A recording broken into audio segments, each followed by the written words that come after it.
Tema 6, tercera parte, los derechos reales de garantía. Comenzamos con facultades del deudor hipotecario. Venta de finca hipotecada.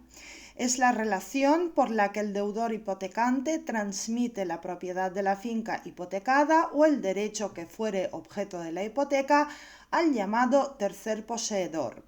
Los caracteres son: deriva de la facultad de disposición de la finca hipotecada por su deudor, que no puede limitarse por pactos, ya que son nulas las prohibiciones de enajenar o transmitir. No libera al deudor prestatario de la deuda, el deudor hipotecario sigue siendo deudor. No convierte al adquiriente en deudor, sino en responsable de la deuda con el límite del bien hipotecado y en los términos de la hipoteca, salvo que acepte la deuda él y el acreedor hipotecario. Por tanto, dos casos son posibles. 1. Subrogación del adquiriente en la deuda o asunción liberatoria. El requisito es el consentimiento de los tres. Estos son el deudor, el adquiriente y el acreedor. Los efectos son: A. El adquiriente pasa a ser deudor. No podrá ser considerado tercer poseedor con el bien hipotecado y sus bienes propios. B. El primitivo deudor deja de serlo, pues se libera de la deuda. Y C. El acreedor hipotecario dará su consentimiento, porque en la práctica se suele incluir en las escrituras una comisión por subrogación y porque el préstamo hipotecario se concede con suficientes márgenes de responsabilidad. Y 2. No subrogación en la deuda. Es el caso del verdadero tercer poseedor. El requisito es solo el consentimiento del deudor y el tercero, pero no del acreedor. Los efectos es que solo tiene que pagar el crédito cuando descontará el importe de la obligación garantizada del precio de venta o si el deudor hubiera retenido el importe. Si no paga, entonces se abren dos casos: A. Que el deudor vendedor pague el crédito y así se subroga en acreedor hipotecario, y B. Que el deudor enajenante se desentienda de reintegrar el crédito. El acreedor puede ejecutar su bien y perderlo. El artículo 686 de la LEC prevé que el acreedor dirija su demanda ejecutiva contra el tercer poseedor también. Subrogación hipotecaria del acreedor a instancia del deudor. Es una modalidad de subrogación legal del artículo 1211 del Código Civil que da al deudor hipotecario la facultad de mejorar las condiciones de su préstamo en cuanto a bajar el tipo de interés. El artículo 13.2 de la Ley 41/2007 afirma que en la escritura de subrogación solo se podrán pactar la modificación de las condiciones del tipo de interés, tanto ordinario como de demora, inicialmente pactado o vigente, así como la alteración del plazo del préstamo o ambas.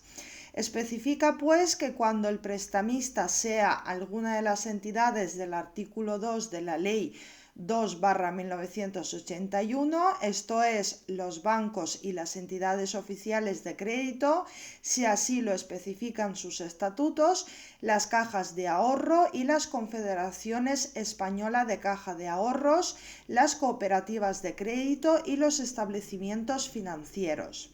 La modificación puede referirse a las siguientes circunstancias: ampliación o reducción del capital, alteración del plazo, condiciones del tipo de interés, sistema de amortización y cualesquiera otras condiciones financieras del préstamo, inclusive modificación de las garantías personales.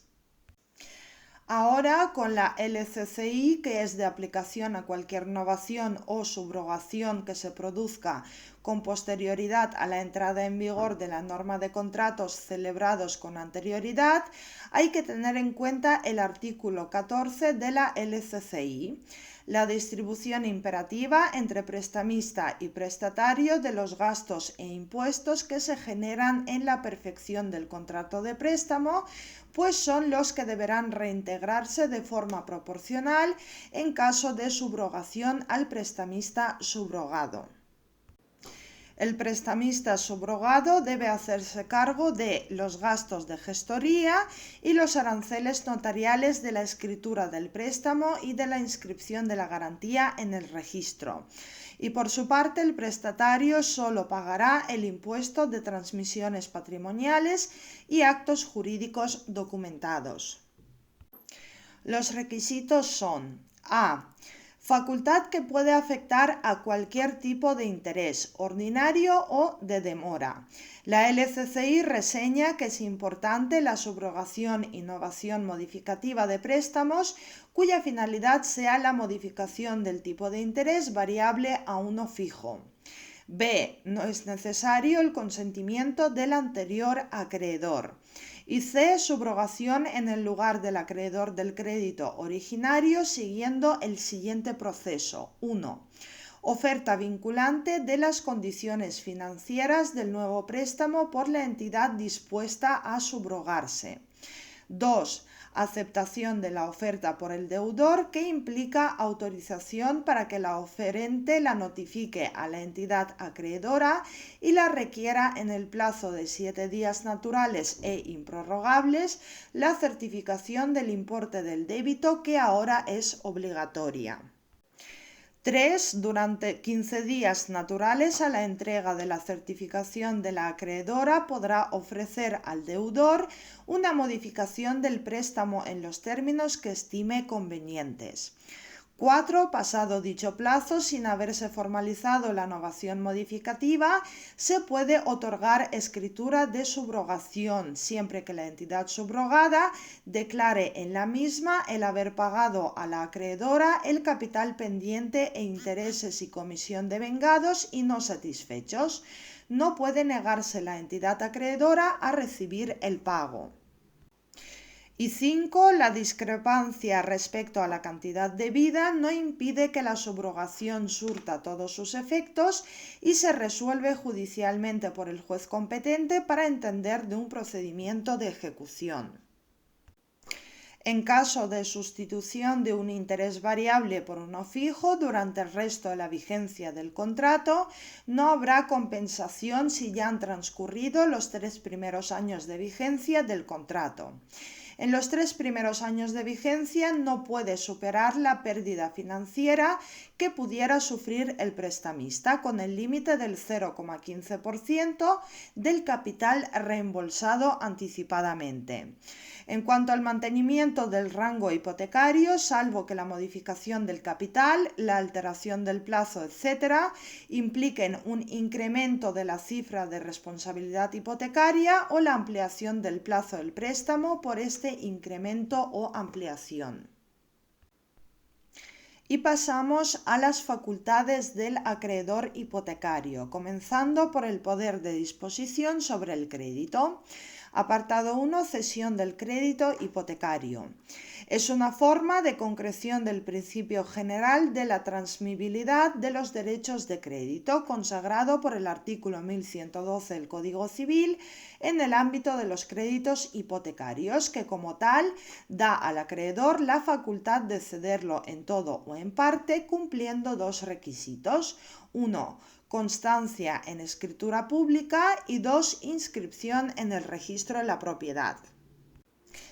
Pero ojo, solo la escritura pública es requisito necesario de la cesión, porque el requisito de la puesta en conocimiento de la cesión al deudor se suprime con la reforma del artículo 149 de la Ley Hipotecaria por la Ley 41/2007.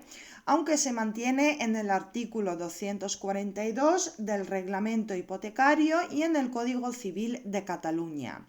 Se debe notificar fehacientemente al deudor y, si procede, al titular registral del bien hipotecado como presupuesto para la legitimación del cesionario. Aunque por los artículos 104 y 149 de la Ley Hipotecaria se entiende que no hay hipoteca sin inscripción, Sin embargo, la jurisprudencia entiende, con base al artículo 149.3, que la inscripción de la cesión del crédito hipotecario no es constitutiva, sino que solo lo robustece frente a terceros, entendiendo válida entre las partes. Los caracteres son los siguientes: supone la cesión de la hipoteca que grava el crédito, no surte efecto sino desde la fecha de su inscripción en el registro, la notificación al deudor de la cesión no afecta a su validez, solo perpetúa la responsabilidad del cedente frente al cesionario y, por último, el deudor puede renunciar a dicha notificación, pero la sentencia del Tribunal Supremo 8466/2009 considera nula la renuncia anticipada a la notificación, pues el precepto no prevalece respecto de la protección que brinda a los consumidores la Ley General de Defensa de los Consumidores y Usuarios. Sin embargo, el artículo 569 del Código Civil de Cataluña expresa que la renuncia del deudor a la notificación en cualquier momento es nula, por lo que, siendo este precepto de 2017, la renuncia no cabría en ningún momento. Y por otra parte, existen dos casos particulares que son los siguientes. 1. Hipotecas legales, dado que se constituyen para la protección de sus beneficiarios y solo son transferibles cuando haya llegado el momento de exigir su importe. Y 2. Hipotecas transferibles por endoso o al portador, se pueden transferir solo con el título. Continuamos con el poder de disposición sobre el crédito de carácter preventivo. Apartado 1. Acción de deterioro o devastación. Es una medida procesal de seguridad que puede activar el acreedor hipotecario para evitar la depreciación de la finca hipotecada por actos imputables al dueño de la misma, haga insuficiente la hipoteca. En cuanto a los efectos, teniendo por justificados los hechos, el juez mandará hacer o no hacer al propietario lo que proceda para evitar o remediar el daño y poner el inmueble en administración judicial si hay abuso o no cumple lo mandado en la providencia. Respecto de la presunción legal de deterioro de una finca hipotecada, cuando sobre ella se constituye un arriendo con intención de deteriorarla, el artículo 219 de la Ley Hipotecaria presume, salvo prueba en contrario, que hay tal propósito si el inmueble se arrienda por renta anual, que capitalizada al 6% no llega a cubrir la responsabilidad total asegurada.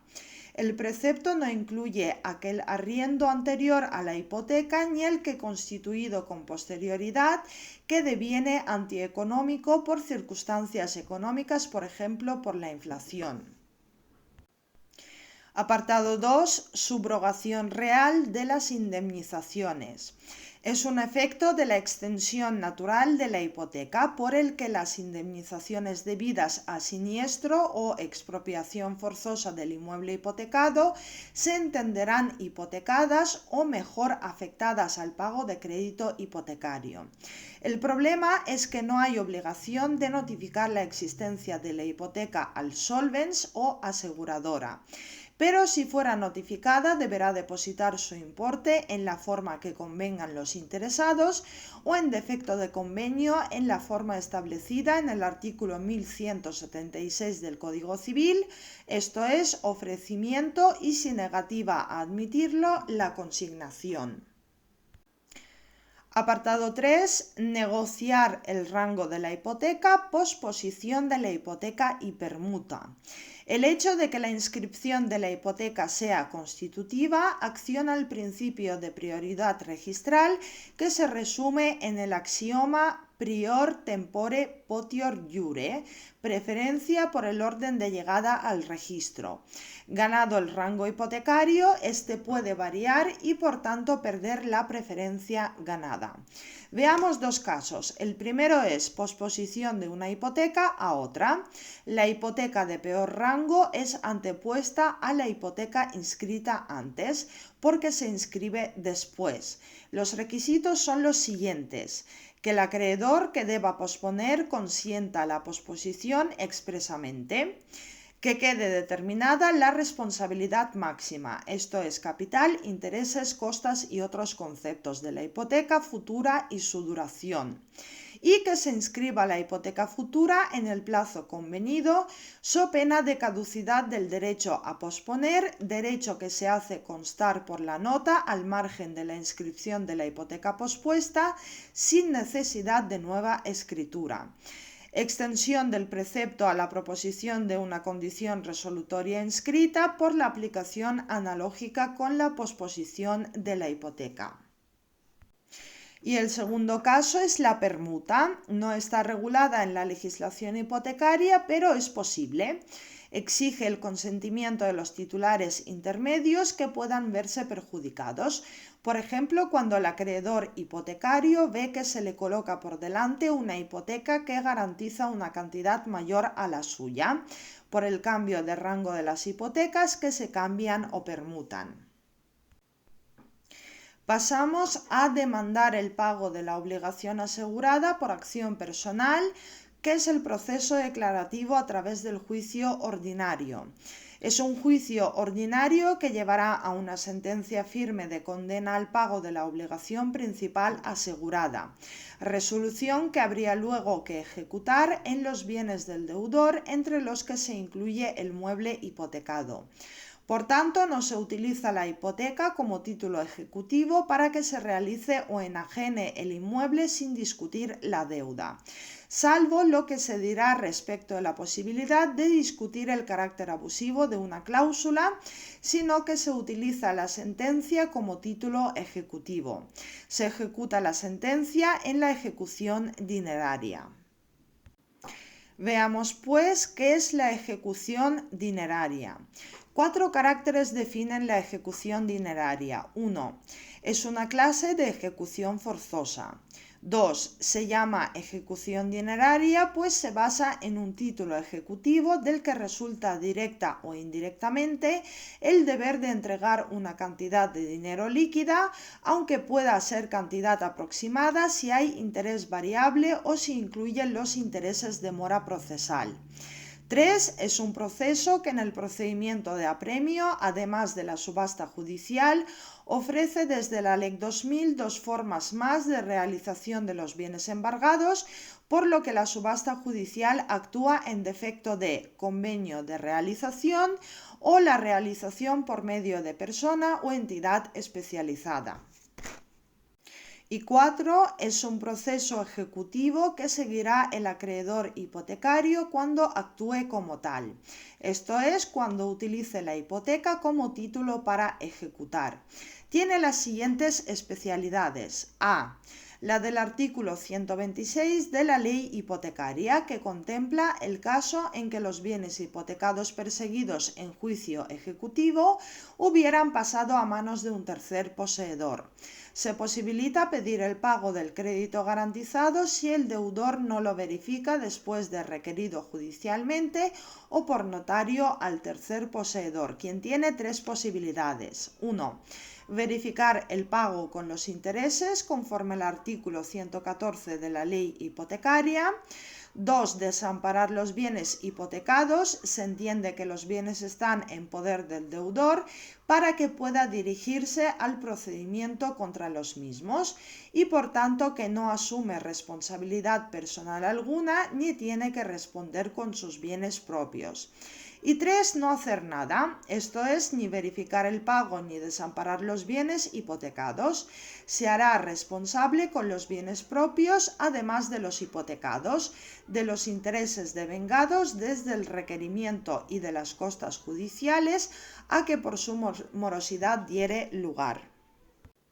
La segunda especialidad es la del artículo 579 de la LEC, que regula el caso de que el producto de la subasta de los bienes hipotecados o pignorados no fuera suficiente para cubrir el crédito. Y la tercera especialidad es que las propias del capítulo 5 de la LEC o acción hipotecaria directa.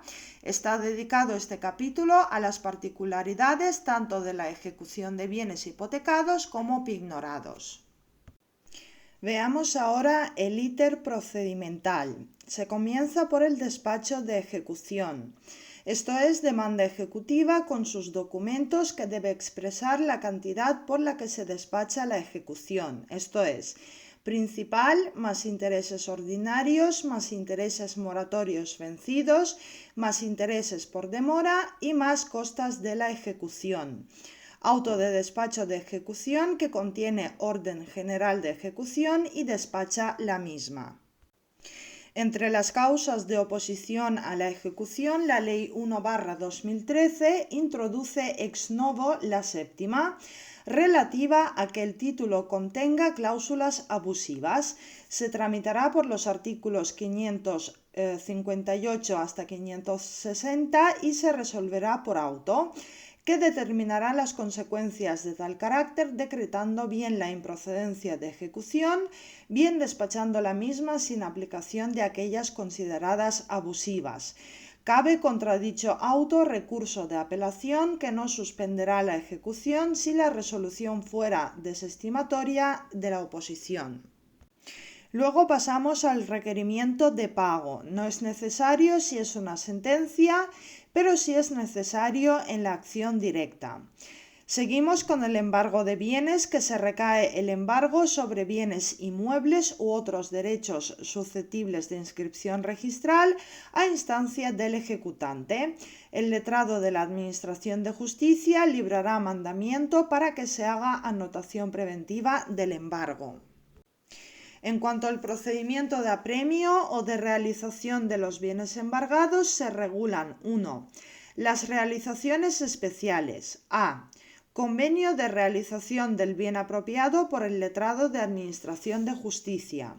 Es un acuerdo tomado por el que el ejecutante y ejecutado, sin perjuicio de un tercero, en comparecencia ante el letrado de la Administración de Justicia y personas invitadas al efecto, relativo al modo más eficaz de realización de los bienes pignorados, hipotecados o embargados, sujetos a ejecución, entre los que cabe presentar a persona que, consignando o afianzando, se ofrezca para adquirir los bienes por un precio previsiblemente superior al que pudiera lograrse mediante subasta judicial. El acuerdo se condiciona a obtener la conformidad de los acreedores y terceros poseedores que inscribieron o anotaron sus derechos en el registro con posterioridad al gravamen que se ejecuta.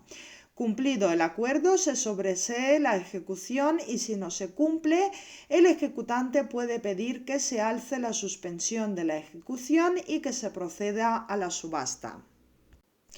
Y B. Realización por medio de persona o entidad especializada.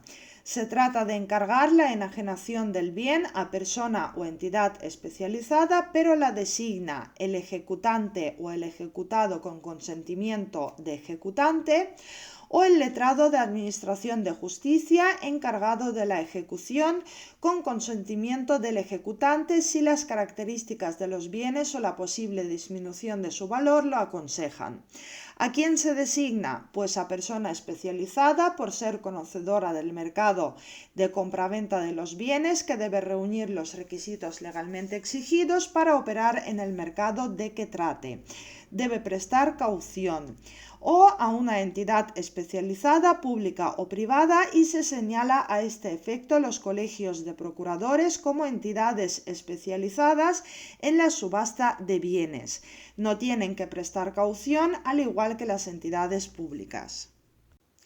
Las condiciones de la venta y el cómo se realiza lo determinan las partes en comparecencia ante el letrado de Administración de Justicia y puede ser a través de venta directa, además de subasta. En su defecto, los bienes no podrán ser enajenados por precio inferior al 50% del avalúo y, si son inmuebles, por precio inferior al 70% del valor dado con arreglo al artículo 666. Salvo acuerdo de las partes y de todos los interesados que hayan asistido o no a la comparecencia. El plazo para cumplir el encargo es de 6 meses, pero son prorrogables si se justifica por causa no imputable a la persona o entidad que asumió el encargo. Pasamos al punto 2, que es la subasta de inmuebles y muebles inscritos relativa a la subasta de muebles. Preparación, convocatoria, anuncio, contenido y requisitos para pujar, como haber consignado por el futuro licitador electrónicamente el 5% del valor de los bienes, requisito que no se exige al ejecutante, quien podrá tomar parte en la subasta sin consignar cantidad alguna. Las reglas de la obligada subasta electrónica que se desarrolla en el portal de subastas del BOE, anunciándose la subasta en el BOE y en el portal de la Administración de Justicia. Aprobación del remate. Se adjudicará los bienes al mejor postor, esto es, quien pujó con una postura igual o superior al 50% del avalúo, pero a. Si la postura es superior al 50% del avalúo, pero se ofrece pagar a plazos con garantías suficientes, bancarias o hipotecarias del precio aplazado, el ejecutante puede pedir la adjudicación por el 50% del avalúo. Si no lo hace, se adjudicará el remate a favor de la mejor de aquellas posturas. B. Si la postura es inferior al 50%, se le da la oportunidad al ejecutado para que presente tercero que mejore la postura ofreciendo cantidad superior al 50% del valor de la tasación, o que, aún inferior, resulte suficiente para lograr la completa satisfacción del derecho del ejecutante. Si no lo hace, el ejecutante podrá pedir la adjudicación del inmueble por la mitad de su valor de tasación o por la cantidad que se le deba por todos los conceptos, siempre que dicha cantidad sea superior a la mejor postura. Si no lo hace el ejecutante, se aprobará el remate a favor del mejor postor siempre que supere el 30% del valor de la tasación o, siendo inferior, cubra al menos la cantidad por la que haya despachado la ejecución, incluyendo la previsión por interés y costas. Y C. Si no hubiere postor, podrá el acreedor pedir la adjudicación de los bienes por el 30% del valor de la tasación o por la cantidad que se le deba por todos los conceptos. Luego tenemos la declaración de la quiebra de la subasta. Si ninguno de los rematantes consigna el precio en el plazo señalado, si por culpa de ellos deja de tener efecto la venta con dos efectos, pérdida de la consignación y convocatoria de nueva subasta, salvo que los depósitos satisfagan el capital e intereses de crédito y las costas, y el pago al ejecutante del precio de remate a cuenta de la cantidad por la que se hubiere despachado la ejecución, pero a. Si hubiere remanente, se entregará al ejecutado solo después de que el tribunal liquide al ejecutante y las costas y mientras lo retiene. B. Si fuere insuficiente, el remate para el pago de la cantidad por la que se despachó ejecución más los intereses y costas devengados durante la ejecución, se aplicará la cantidad por el siguiente orden: intereses remuneratorios, principal, intereses moratorios y por último las costas. 3. Subasta de inmuebles y muebles inscritos, especialidades. En la traba del embargo, la petición de certificación de dominios y cargas la envía el registrador al letrado de Administración de Justicia, quien la colgará en el portal de subastas y servirá para a. Requerir a los interesados que notifiquen si el crédito está extinguido o no y para que el letrado de Administración de Justicia entienda que la carga está actualizada al momento del requerimiento.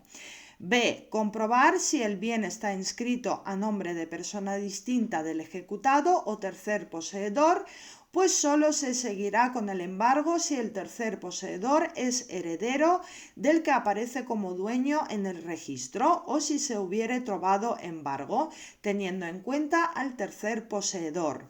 Y C. Que el registrador comunique a los titulares de derechos posteriormente inscritos al derecho del ejecutante la existencia de la ejecución al objeto de que puedan subrogarse en los derechos del actor. Se continúa con la comunicación de la ejecución a arrendatarios y a ocupantes de hecho para que aporten los títulos que justifiquen su posesión. Con ello, se publicará en el portal de subastas la situación posesoria del inmueble o que está desocupado. B. Se da la oportunidad al ejecutante, antes del anuncio de la subasta, de solicitar al tribunal que declare que los ocupantes no tienen derecho a permanecer en el inmueble cuando se enajene por ser poseedor de hecho o carecer de título suficiente. La declaración se publicita en el portal de subastas y sirve para que el letrado de Administración de Justicia, cuando ponga en posesión del inmueble al adquiriente, acuerde el inmediato lanzamiento.